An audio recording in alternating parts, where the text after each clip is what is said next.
مبرهي بيرو تمرت أب مدلاو قلنتن كلتشن عسر شمونتن زمن تمرتين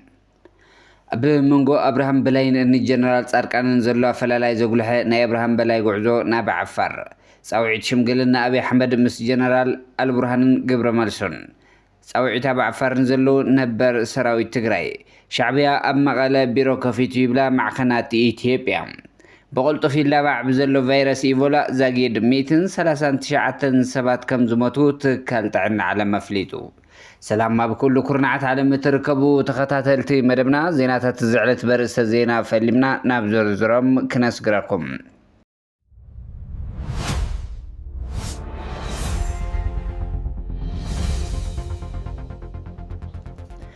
መንግስት ፌደራል ባጀትን ነዳድርን በመከልከሉ ምክንያት መሃያ መምህራን በግዚኡን በአገባቡን ከኸፈል ብዘይ መኻሉ መምህራን ኣብ ልዕሊ መሃያ ምሳኖም ካብን ናብን ቤት ትምህርቶም ንምጉዓዝ ብሰንኪ ነዳዲ ዘይምህላው ኣብ መዓልቲ ብኣማይ ዝቑፀር ገንዘብ ንኸውፁ ይግደዱ ብምህላዎም ደቆም ኣብዚ መንግስታዊ ኣብያተ ትምህርቲ ዘምህሩ ወለዲ እውን እንተኾነ ብሰንኪ ሕፅረት ነዳዲ ደቆም ካብን ናብን ቤት ትምህርቲ ክጓዓዙ ብዘይ ምኻሎም ኣብ ወርሒ ሰነ ዝተዋሃቡ ብሄራዊ ፈተና ሻምናይ ክፍልን ሃገራዊ ፈተና 12 ክፍልን ነቲ ስሩዕ ምምሃር ምስትምሃር ስለ ዘቆራርፅዎ ጸላቲ ኣብያተ ትምህርትና ስለ ዝዕነውን ኣብ ዳስ ዝምሃር ብዙሕ ተምሃራይ ብምህላው ኣብ እዋን ዝናብ ትምህርቲ ንምሃብ ኣዝዩ ስለ ዘጽግምን ኣብ ወርሒ ሰነ ዝወሃበ ሃገራውን ብሄራዊ ፈተናታት ቅድም ክብል ብዝተተሓዘሎም ቀለንተን ዝካየደ ኮይኖም ናይቶም ካልኦት ብርክታት ትምህርቲ ግን ኣብ 30 ሰነ ዝውዳእ ስለ ዝነበረ ቀለንተን ትምህርቲ ናብ 30 ግንቦት 2018 ንኽሰሓብ ዝተገብረ እንትኾን ነዚ ኩሉ ለውጥታት ሳዕቤናት ተሓታቲ ድማ መንግስቲ ፌደራል ምዃኑ ክፍለጥ ይግባእ ኣሎ መንግስቲ ትግራይ ሓላፍ ዘላፍ ዝነብሩ ኣከፋፍላ ማህያ ተማእኺሉ ብፍትሓውነት ክፍጸም ዝወሰነ ምዃኑ ዝፍለጥ ኮይኑ ማሕበረሰብ ደቁ ናብ ማኣዲ ትምህርቲ ክሰድድን ብዝተፈላለዩ መንገዲ ዝጀመሮ መምህራን ናይ ምድጋፍን ምብርታዕን ሰናይ ተግባር እውን ክጠናኸርን ቢሮ ትምህርቲ ትግራይ ፀዊዑሎም ማሕበረሰብ ዓለም ንመሰል ህፃናት ዝኣተውዎ መፅዋዕ ብተግባር ንኸፍጽሙ ደጋጊምና እናገበርናዮ ዝመፃና ፃውዒት መቐፀልታ በዛ ኣጋጣሚ እውን ብሽም ህፃናት ትግራይ ደጊምና ብኣፅንኦት ፃውዒት እናቐርብ ኢሉ ኣሎ ኣብ መንጎ ኣብርሃም በላይንን ጀነራል ጻድቃንን ዘሎ ፈላላይ ዘጉልሐ ናይ ኣብርሃም በላይ ጉዕዞ ናብ ዓፋር ትማሊ ዕለት 12 2018 ገዝ ናብ ዓፋር ዝተጓዓዘ ዶክተር ኣብርሃም በላይ ኣብ ዓፋር ዝርከቡ ሓይሊ ሰላም ትግራይ እናዝብሉ ሸፋቱ ዓፋር ዶክተር ኣብርሃም በላይ መፅኡ ሰላም ኢሉ ሓደ ነገር ክትብለና ከተበረታትዕና ዘሎ ፖለቲካዊ ምንቅስቃስ ንእሽተይ ሓበሬታ ክትበና ምፀና ዝብል ሓሳብ በቶም ኣዘዝቲ መልእኽቲ ተላኢኽዎ ነይሩ ነገር ግን ዶክተር ኣብርሃም በላይ ዝበሎ ኣነ ሎም ዝመፃኹ ኣብ ዓፋር ዘሎ ልምዓታዊ ፕሮጀክት ንምምራቕ እየ መፅየ ብሱሩ ግን ኣብዚ ኣብ ዓፋር ዘሎ ሓይልን ኣብ ጸለምቲ ዘሎ ሓይልን ምስ መንግስቲ ፌደራል ኮይኑ ናብ መከላኸሊ ኢትዮጵያ ኣትዩ ናይ ኢትዮጵያ ሉዓላውነት ዘይኽበር እንድሕር ዘይኮይኑ ኣንጻር ህወሓት እየ ዝቃለስ ዝብል ብንጻድቃን ጌታቸው ዝንቀሳቐስ ሓይሊ ካብ ናይ ህወሓት ሓይሊ ዝፈልጥ ስለ ዘይብሉ ናብቲ ሰራዊት ንሱ ከይደ ሓሳብ ክህብ ኣይኽእልን ክብል መልሲ ከም ዝሃቦም ተገሊጹ ኣሎ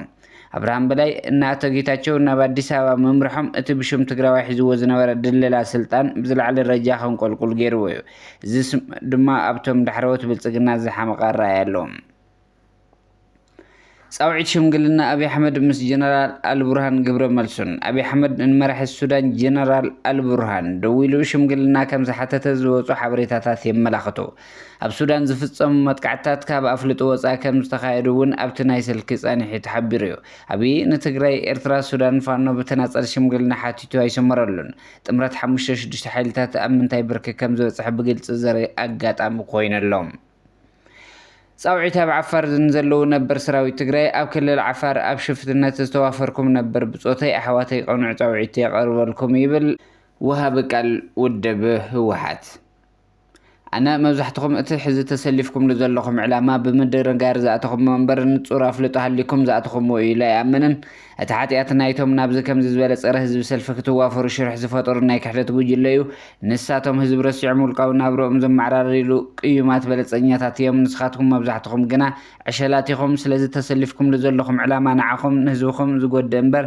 ኣይጠቅምን ንስኹም እውን ትግራይ ተድልይዋ ኢኹም ትግራይን ቤተሰብኩም ኣባኻትኩም ተስፋ ኣለዎም ስለዚ እቲ ወድዓዊ ኩነታት ግዜ ያክል ስለ ዘሎ ካብዚ ተሰሊፍኩም ዘለኹም ጉጉይ ዕላማ ወፍርን ወፂኹም ኣብ ቀጻሊ ህልውና ትግራይን ተጋሩን መቕጻል ዝግበር ቃልሲ ሓገዝቲ ክትኮኑ እንተዚ ኮይኑ ድማ ዓርስኹም ከተድሕኑ ናብ ህዝብኹም ክትምለሱ ብኽብሪ ይፅውዐኩም ወለድን ስድራን ናይዞም ዝሸፈቱ ተጋሩ ወገናት ኣሕዋትና እውን ነዚ ሓሳብ ደጊፍኩም ናብ ህዝቦምኩም ለሱ ናይ ባዕልትኩም ኣስተዋፅኦ ከተበርክቱ ይፅውዕ ይብል ወሃቢ ቃል ውድብ ህወሓት። ሻዕብያ ኣብ መቐለ ቢሮ ከፊቱ ይብላ ማዕኸናት ሚድያ ኢትዮጵያ ሚድያታት ኢትዮጵያ ናፍንጫ ባይቶ ነበር ኣብ ኣዲስ ኣበባ ተወኪሰን ሻዕብያ ኣብ መቐለ ቢሮ ከፊቱ ክብላ ይገልጻ። እቲ ሓሶት ሓቂ ንምምሳል ድማ ዝኾነ ምልክት ታፔላ ዘይብሉ ቢሮ ከፊቶም ንትግራይ ከም ድለዮም ይዘዋወረላ ኣለዉ ይብላ ሚድያታት ኢትዮጵያ ንዕሱባት ፖለቲከኛታት ትግራይ ብምፅራሕ ጽምዶ ዝበሃል ጥምረት ዝፈጠሮ ምትእስሳር ሻዕብያ ከም ልቦ ኣብ ትግራይ ክንቀኢልዎ ይብል። እዚ ኣብ ትግራይ ዘሎ ናይ ፀጥታ ቁፅፅር ሕቶ ምልክት ዘእቱ እዩ ክብላ ይገልጻ። ኣብ ትግራይ ከም ልቦ ክንቀሳቐስ ዝገበረ ብልፅግና ምዃኑ ግን ዛጊድ ዘይበርሀለን ኣይኮነን። ካብ ኣዲስ ኣበባ 110 ኪሎ ሜትሮ ኣብ ዘሎ ርሕቐት ኣውቶቡስ ሙሉእ ሰብ ተጨብዩ። እታ ካብ ኣዲስ ኣበባ ወፃእ ዘላ ኢትዮጵያ ዘላ ተልህሉ ኩነታት ዘንፀባርቕ እዩ። ኣብ መንጎ ፊቸን ገብረ ጉራቻን ኣብ ዝርከብ ዓሊዶሮ ዕጡቓት ኣብ ልዕሊ ሓንቲ ኣውቶቡስ ብዝፈፀምዎ መጥቃዕቲ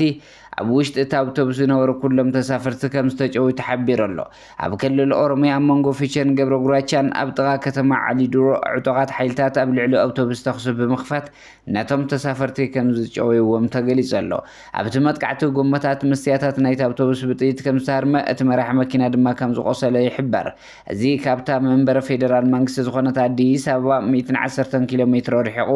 ኣብ ዝርከብ ቦታ እዩ ተፈፂሙ ዘሎ። ኣብዚ ቦታ እዚ ብፍላይ ኣብ ክልል ኣምሓራ ናብ ኣዲስ ኣበባ ዝኣትውን ዝወፁን ንጹሃት ገያሾ ብተደጋጋሚ ብዝተጸንዐን መልክዑ ብዝመስል ኣገባብ ጭውያን ምዝማትን ቅትለትን ከም ዝፍጸም ዝሕበር ኮይኑ እተን ብገንዘብ ህዝቢ ዝምወላን ብመንግስቲ ዝመሓደራ መራኸብቲ ብዙሓት እቲ ሃገር ግን ነዞም ንጹሃት ሰባት ድምፂ እኳ ኣይኮናሎምን። ክሳብ ሕዚ ብዛዕባ እቲ ኣብ ልዕሊ ንጹሃት ሰባት ዝተፈጸመ መጥቃዕቲ ዝኾነ መንግስታዊ ሚድያ ይኹን ባዕሉ መንግስቲ ዝሃቦ መግለፂ የለን። ኣብ መወዳእታ ዜናና ብቕልጡፍ ይለባዕ ብዘሎ ቫይረስ ኢቦላ ዛጊድ 139 ሰባት ከም ዝሞቱ ትካል ጥዕና ዓለም ኣፍሊጡ። ፈለማ ኣብ ዲሞክራቲክ ሪፐብሊክ ኮንጎ ዝተራየ ናብ ዩጋንዳ እውን ዝተላበዐ ቫይረስ ኢቦላ ምትሓዝ ዝተጠርጠሩ ሰባት ቁፅሪ ልዕሊ 600 ከም ዝበፅሐን በዝሒ በቲ ሕማም ዝሞቱ ድማ 139 ከም ዝበፅሐ ውድብ ጥዕና ዓለም ኣፍሊጡ። ዋና ዳይሬክተር ውድብ ጥዕና ዓለም ዶክተር ቴድሮስ ኣድሓኖም ምስ ኮሚቴ ሃንደበታዊ ሓደጋ ትካል ጥዕና ዓለም ኣብ ጄኔቫ ብዘካየድዎ ዘተ እቲ ቫይረስ ወላ ብብርኪ ለበዳት ዘይተረኣየ ግን ድማ ትኩረት ማሕበረሰብ ዓለም ዝጠልብ ንጥዕና ህዝቢ ዘስግእ ኮይኑ ኣሎ ኢሎም። እቲ ቫይረስ ኣብቶም ዝተረኣየሎም ከባቢታት ዝለዓለ ስጋት ዘለዎ እንትኾነ በብርኪ ዓለም ዘለዎ ስጋት ግን ክንድቲ ከም ዘይኮነ ትካል ጥዕና ዓለም ዘካየዶ ዳህሳስ ከም ዘመላኽት ሓቢሮም።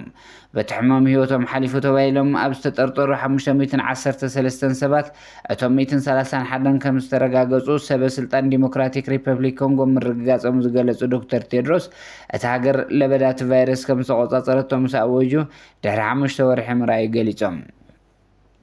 መተሓባበሪ ኮሚቴ ሃንደበታዊ ሓደጋ ትካል ጥዕና ዓለም ቼክ ኢኩዊዝ ኩሎም መመሓላለፍቲ መንገድታት መጽናዕትን ትኽክለኛ መጠን ዝርጋሕቲ ቫይረስ ብምፍላይ ንምቁፅጻር ምስራሕ ፈላማይ ተግባር እቲ ትካል ከም ዝኾነ እውን ሓቢሮም። ቫይረስ ኢቦላ ኣብ ዲሞክራቲክ ሪፐብሊክ ኮንጎ ካብ ዝተራየሉ 1976 ብፈረንጂ እዚ ናይ ሎሚ ሓዊሱ 17 ግዜ ለበዳት ቫይረስ ከም ዝተራየ ተገሊጹ ኣሎ። ብ2014 ኣቆፃፅራ ኤሮጳ ኣብ ሃገራት ምዕራብ ኣፍሪካ ብዘጋጠመ ለበዳ ሕማም ኢቦላ 28,000 ሰባት በቲ ቫይረስ ከም ዝተታሕዙ ካብዚኣቶም እቶም 11,000 ህይወቶም ምሕላፉ ዝዝከር እዩ። ባርከስ ክቡራት ተኸታተልቲ መደብና ዜናታት እዚ ዕለት ኣብዚ ከንቢትና ሰሰናይ ንዓኹም ሰላም ንዓኸ ትግራይ